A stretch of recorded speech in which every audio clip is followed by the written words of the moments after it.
An Islamic terrorist mowed down numerous victims in a car before stabbing a police officer and trying to attack the Parliament in London. And how did the left respond? By expressing their concerns, not for the victims, but for how it might make Muslims look bad. In moments, Donald Trump will begin exploiting the attack in London today. Do not allow this to be an indictment on Islam or Muslims. Far-right figures like Tommy Robinson are vile opportunists, using victims of today's attack to spread their anti-Muslim message. That's right, some members of the media were more upset that Tommy Robinson had showed up to the scene of the attack than the attack itself. But at least London Mayor Sadiq Khan was quick to respond.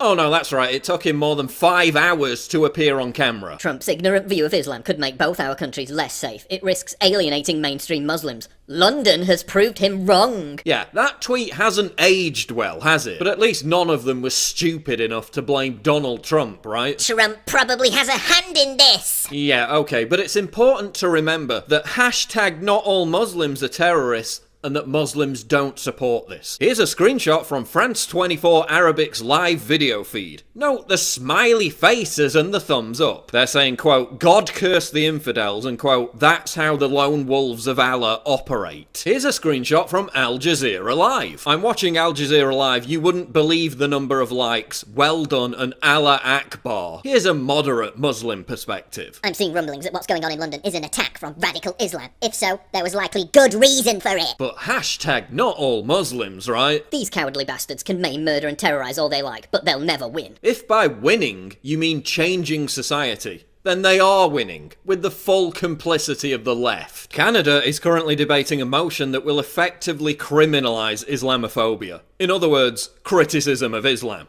Just 3 years after their own parliament was also attacked by an Islamic terrorist. They are winning, and our governments are helping this ideology to spread. They're welcoming it in. We're erecting glass walls around the frigging Eiffel Tower. Sweden just allowed 150 ISIS terrorists back into their country. Oh, but don't worry, because they set up a phone hotline for people to report them, and then closed it down because it might be racist. Now we have the Islamist Erdogan threatening to send Muslim migrants with the vow that Europeans won't be able to walk safely on the streets. France just polled young Muslims and found that a third of them, expressed sympathy for terrorism. Here are a few questions that spring to mind. Why are Brits being arrested for tweets while Islamists are free to walk around Parliament draped in the ISIS flag? Why do we have a mayor who calls moderate Muslims Uncle Toms? A mayor who says terrorist attacks are part and parcel of living in a major city. And I'm sick to the back teeth of saying it. But I'll say it again. Pray for hashtags won't prevent this. Turning off the lights at the Eiffel Tower won't prevent this. Putting a filter on your Facebook profile pic won't prevent this. Sticking your head in the sand and pointing the finger at right-wingers